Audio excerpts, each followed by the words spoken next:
Maintenant, c'est Zoo, animé et présenté par Yann Moix. Yves, nous sommes en pleine émission estivale de Zoo en direct de Sainte-Maxime, devant la mer. C'est fantastique, non? T'aimes bien la mer, toi, Yves? C'est formidable. Ouais. La mer MER, je parle. On a des nouveaux pour cette dernière émission. Ah, mais Fred Assayag est là? Mais t'étais pas invité, toi? Je me suis incrusté. T'es venu avec Laurent? Oui, je suis venu avec mon ami Laurent. Mais Laurent qui? Laurent quoi? Laurent? Mais quel Laurent? Il y a tellement de Laurent sur Terre. Laurent Tartour. Est-ce que ça te parle? Bah oui, c'est le spécialiste de Frédéric Dard et de Benny Lévy. Exactement. Il va nous parler de San Antonio, hein, pas que de Sartre. Mais Laurent, comment vas-tu? Très bien, Yann, et toi? Mais t'as publié un Benny Lévy Sartre? Ouais, ça s'appelle Achever Sartre. Alors, raconte-nous cette histoire, parce que j'aimerais quand même qu'on en sache un peu plus, parce que c'est une émission estivale, c'est la dernière de l'été. C'est quoi ces histoires de San Antonio? Raconte-nous, parce que j'ai tellement entendu de versions. Qu'est-ce qui s'est passé? Je rappelle à nos auditeurs que Laurent Tartour est un écrivain, mais qu'il a eu aussi, à un moment donné, voulu faire du cinéma. Oui, mais moi j'en ai vraiment fait.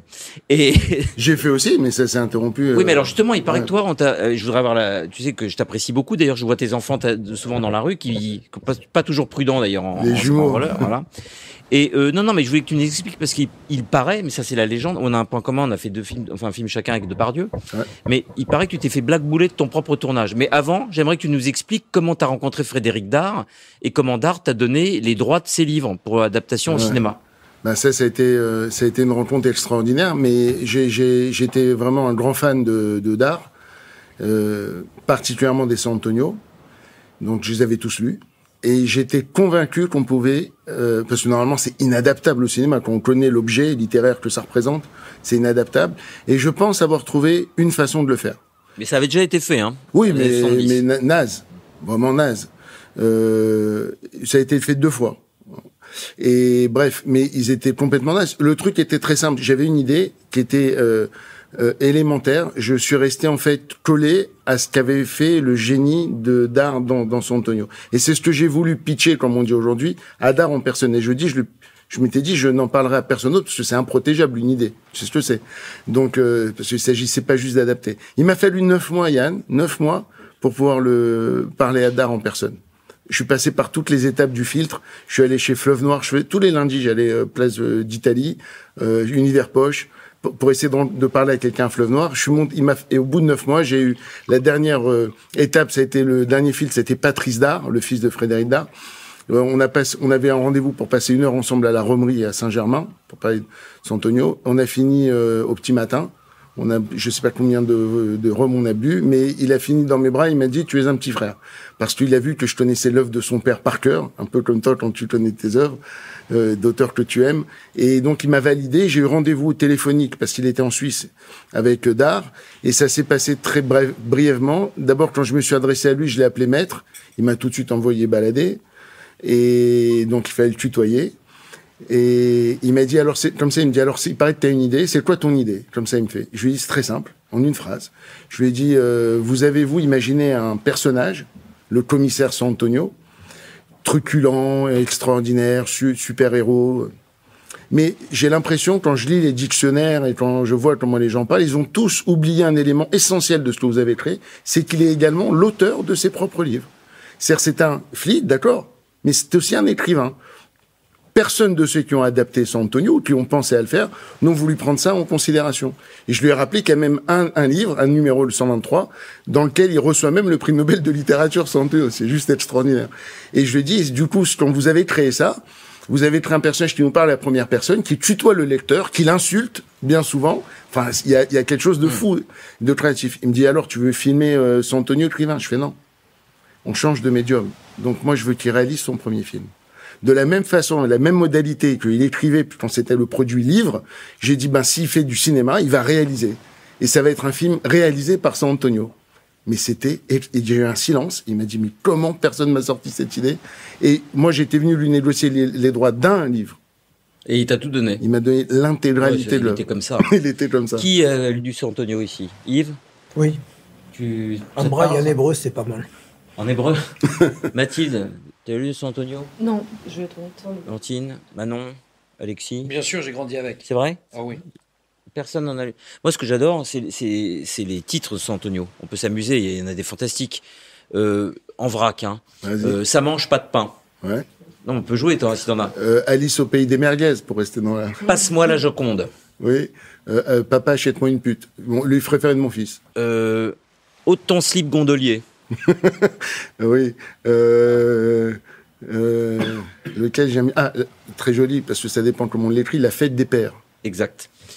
Celui-là que j'adore. J'ai essayé, on peut. Il est bon, celui-là.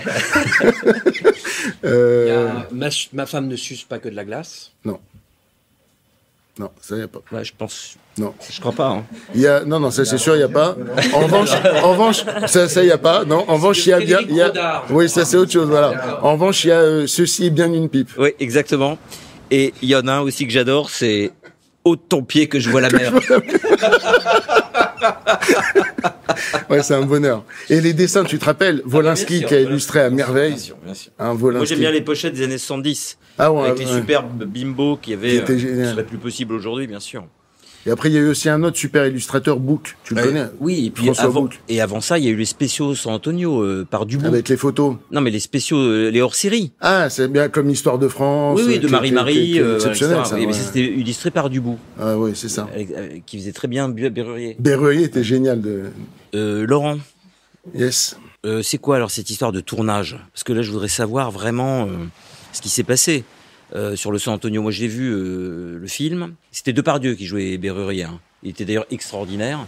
Qu'est-ce qui s'est passé sur le tournage? Parce que de ce que j'avais lu ou entendu, il y a eu des péripéties pas possibles. Ah bah oui, alors qu'est-ce qui s'est passé? Déjà le tournage, j'ai presque envie de te dire, ça a été quasiment la fin de toutes les péripéties, parce qu'avant ça, il y avait d'autres acteurs. En fait, moi, pour convaincre Claude Berry à l'époque de tourner le film, comme réalisateur, alors que tu n'avais jamais réalisé de film de ta vie. Exactement, ouais. Et même comme scénariste. Même comme scénariste. Ouais, donc les deux. Et j'ai décroché au final les 2 contrats parce que j'ai eu l'idée en fait de faire une bande-annonce. Alors on dirait une fausse bande-annonce. Et Frédéric Tadé d'ailleurs est venu tourner à l'époque son émission Paris Dernière. Et il m'avait dit, j'ai jamais vu, on était en 2000, je sais plus, en l'an 2000, il m'a dit, j'ai jamais vu qu'on fait une fausse bande-annonce d'un futur film hypothétique, enfin bref, c'était assez cocasse. Et on avait un autre casting. Moi, j'avais choisi Antoine Decaunes pour jouer San Antonio. Tu dois savoir, toi, que s'il se prénomme Antoine, c'est parce que, tu sais, son père était le meilleur ami de Frédéric Dard. Et que les deux, tu sais, ils s'étaient promis que les deux, quand ils auront un enfant, ils prénommeront chacun Antoine. Alors, il a fait son personnage, il a baptisé Antoine San Antonio. Et voilà. Donc il avait ce lien, et puis en plus je trouve qu'il avait à l'époque, tu te rappelles, il faisait l'émission, il était truculent, il avait le verbe et tout, il était top. Ouais. Decaunes, c'est pas bête pour jouer. Et il était génial. Et je t'enverrai la bande annonce. Faut que tu vois Decaunes dedans, il était vraiment nickel. J'aurais pas pensé. C'est pas un acteur, mais. Ouais, c'est ça. Mais c'est une bonne idée. C'était une idée, et pour Berrurier, t'avais vu qui? Et Berrurier, alors là, je vais te dire, mais il a décroché parce qu'il m'a donné je lui ai demandé en fait 2 petits tests, si je puis dire. Je lui ai pas fait une audition, mais je l'ai invité à déjeuner, comment ça s'appelle, au Fouquet's, sur les champs, Jean-Pierre Castaldi. Il avait le physique. Mais je voulais savoir s'il allait avoir la poésie. A priori, c'est pas tellement le genre. C'est pas bête. Eh ben, regarde. Eh ben, tu sais quoi? Non, mais je te jure, regarde. Extraordinaire. Je lui ai demandé 2 choses. Alors, je lui ai dit, mauvais, hein, non, mais regarde comment il a fait preuve de créativité. Regarde, 2 tests tout bêtes. Je lui ai dit comment il se mouche, Berrurier. Tu vois le genre de question? J'ai dit, je veux voir ce qu'il va me sortir. Et là, il me regarde, il me dit, putain, il me dit, attends, laisse-moi 2 secondes. Il réfléchit et tout. Et moi, dans ma tête, je dis, si, il me sort la nappe, le rideau et tout, je le base. Et puis, il me regarde, il me dit, ça y est, je sais. Je fais quoi? Il me fait, Berrurier, il se mouche de l'intérieur. Je lui sais dire quoi, il se mouche de l'intérieur. Alors, il prend son expression, fait comme ça. J'ai dit, pas mal. Ça m'a plu déjà. Tu vois, j'ai dit, pas mal. Et deuxième truc, je lui ai dit, ok, tu sais, c'est un fumeur, Berrurier. Comment il éteint son allumette? Il me dit, c'est quoi cette question? Je fais, tu vas le jouer. Si tu dois jouer ça, si tu vois Berrurier, il réfléchit, il me fait, ok, réfléchis. Il me fait, j'ai trouvé. Alors, il fallait des allumettes. On n'a pas demandé à un serveur au Fouquet's. Il arrive, il nous donne l'allumette, il l'allume.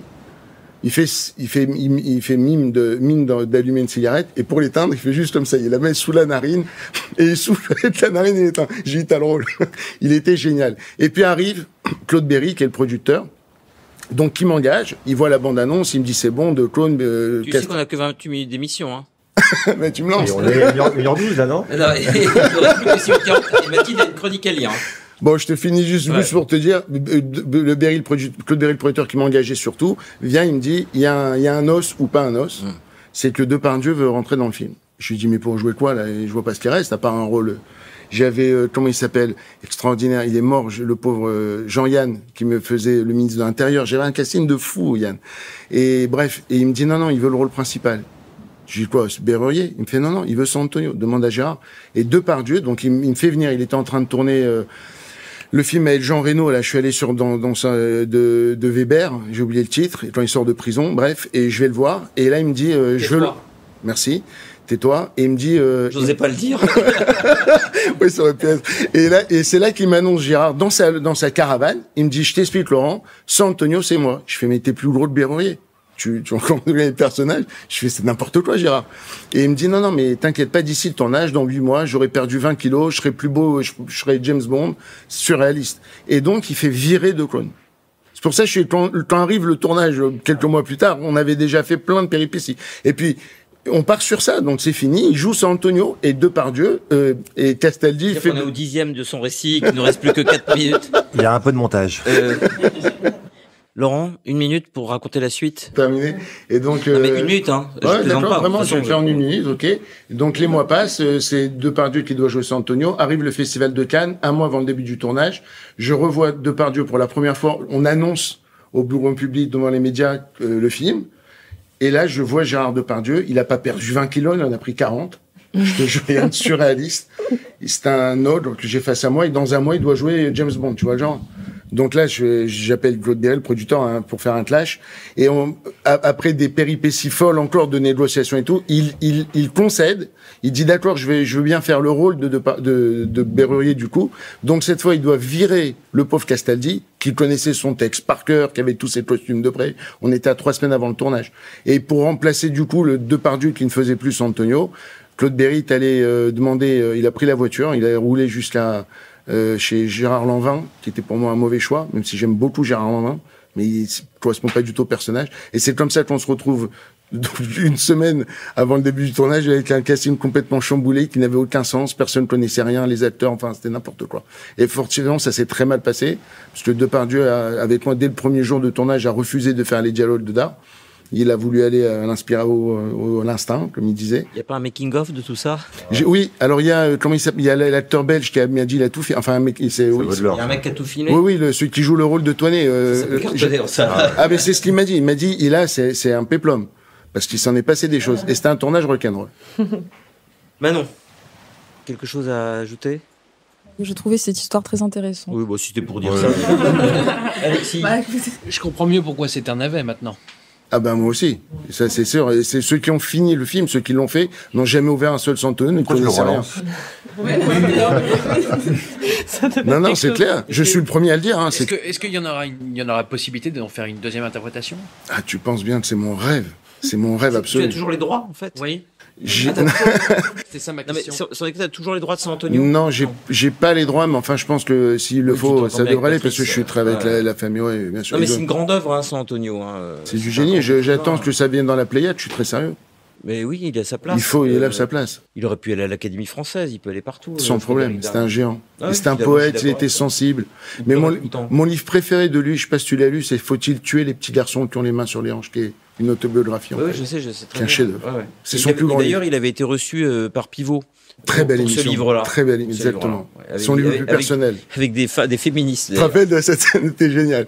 Il a réussi à les mettre dans la poche, quand même, parce qu'il est trop habile. Il était malin. Il était sensible. Il a balancé 2-3 trucs et in extremis, il a récupéré le truc. Parce que c'était limite, enfin, pour 88, c'était déjà limite. Donc, c'est-à-dire que pour 2024, c'est inaudible.